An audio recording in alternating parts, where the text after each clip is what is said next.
Hey yo, what's up, people? What's going on out there in the world? It's your boy Hood, man. I just wanted to highlight y'all about Ahmad Aubery, the black dude who got killed in Georgia, running down the street.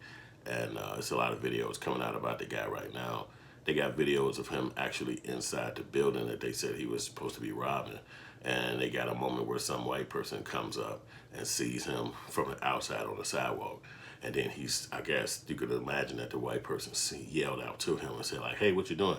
And then he just started running towards, in his own mind, just taking off down the street. But I've also seen the video where it said that Ahmad Aubrey had a phone call came in saying that somebody was robbing a building, but that was an hour before he showed up to the place that he was doing the running around and checking out this little, like it was a house that was under construction with no door. He walked through the garage area to go check it out, and whatever he did on the inside, just kind of looking around, because they got a video of him inside the building just a few seconds, and then he come back out and run down the street, and then here come the crazy vigilante white people trying to make it seem like he's a criminal and all this stuff, and now they got to arrest him and try to kill him, which is really is sick. It's mentally sick, but they get to do that in America because they get to come with the I'm fearing for my life, even though they are costing you and attacking you. They get to scream, I'm fearing for my life because black people are so dangerous and all that, even though they kidnapped us and brought our culture to this country and been being maniacal ever since. So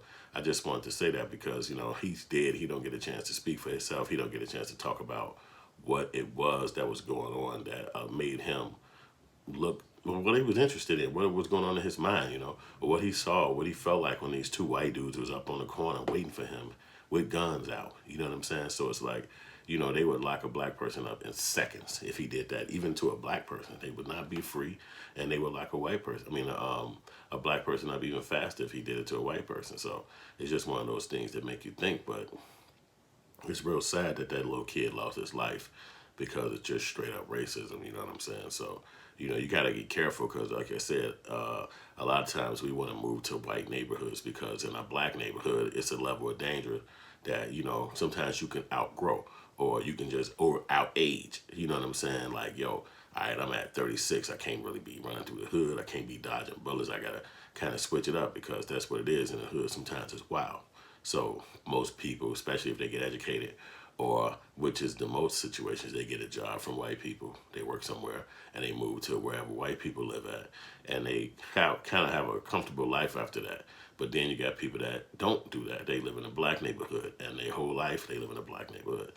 If they get money, that's just what it is. But they still live in a black experience. Sometimes I think living in a black experience, living in a black neighborhood is the best thing in Chicago. They used to call it back in the day the Black Belt. That's just the place where all the black people moved to when they migrated from the South to Chicago. They called it the Black Belt, which is the South side of Chicago, West side of Chicago. Mostly the South side was called the Black Belt. Then they changed it up and they call it the ghetto when I was a kid. And then now today they call it the hood.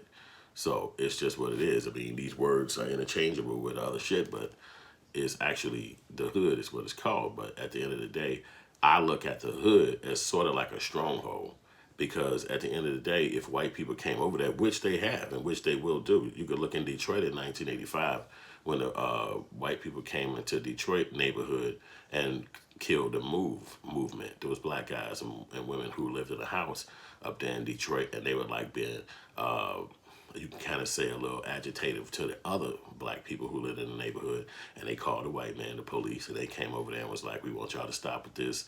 They was on bullhorns in the middle of the night, yelling out stuff, using profanity over the bullhorn, so to speak. They didn't like the guy who was the runner of the actual program there called Move. I forgot his name. I think it was something like Islam was his name.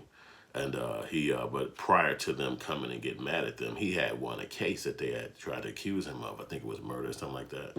And he was his own lawyer, and he beat the case. So when he went back to his crib after they let him out of jail because he beat his case, that's when all this chaos started coming up. They were saying that the people in the neighborhood was getting mad at them for being different. They wore dreadlocks like mine just now, but this is in the 1980s, so that was like kind of like not the thing at that point.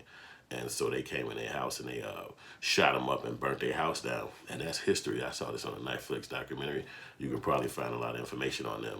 on YouTube, the Move movement in Philly. And I was even so much about that because I was thinking to myself, why you never heard rappers talk so much about that in the time I was growing up listening to hip hop? You never heard rappers talk about the Move movement and stuff that was going on in Detroit, which was the Move movement, which, you know, they've done documentaries on it and all that stuff like now, but it's something that you really think about because it's like, wait a minute, they bombed the actual place in America that's black. So now you fast forward 20 years later, and that's still vigilante, uh, racist, you terrorist really mentality is still around. So it's like if I feel like you did something wrong, I get to go and get at you and kill you if I feel like it, and just come back and say, hey, I was threatened after I accosted him or her and tried to get that information. They tried to affect me and to get at me, and then the white people say, "Ooh, I can imagine." So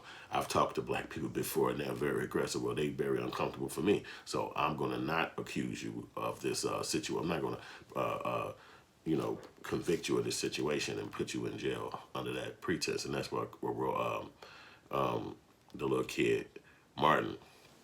Trayvon Martin was going through that with that monster killer who came after him. So it's just something to think about. Is our neighborhood strong? Is our neighborhoods a stronghold for black people? Should we be living in our own communities so that you don't get those blacks that sparks it out where the whites are and then something dangerous can happen to them? Should we be living in our own communities, or is it better to be living in white communities because of the danger that happens in the black communities? Like this weekend in Chicago, it was like 20 something shootings, and then last week it was 40 something shootings, and we ain't even started warm weather yet. It's like May 11th, and shout out to my wife because this is our anniversary. Matter of fact, 22 years in my life, and I met her on the internet, which is the same way I'm talking to you. In 1998 I was 24 and I was on the internet, and that's how I met my wife. Make a long story short, but I don't know if y'all been on the internet that long. You may have, you may not have been, but I definitely was on there in 98, and I met her. She stayed not too far from me, and we connected on from there, and that was that. So, but I just wanted to say, about that, man. You never know. Answer those questions if y'all can in the comments. Definitely like and subscribe to my page. This your boy Yusef Hood Films, and I just had that stuff on my mind. I just wanted to talk about it, and are they gonna go to prison? Are those guys gonna get let go like most times they do? The man was an ex-cop, so I can't see him going to jail behind this because in jail there's gonna be a different kind of it's going to be a different kind of justice that go on in there. So that's that, man. I'm going to let y'all get back to y'all day. I'll be hitting y'all with some more information about stuff that I learned about on here. Like and subscribe. My website is hoodfilms.com. You see me during quarantine mode right now. We still maybe about 5 or 6 weeks into that, maybe 7 weeks into it. But it don't look like it's going to be stopping no time soon here in Chicago. But that's that. Holla at your boy. Oh, I can't let y'all get out of here without letting y'all know about my new movie, Killer Rapper. I'm the director, producer, writer, actor. I'm the main character in it. I shot it here in Chicago. It's all the dope Chicago actors in it. It's official. It's on my website, hoodfilms.com.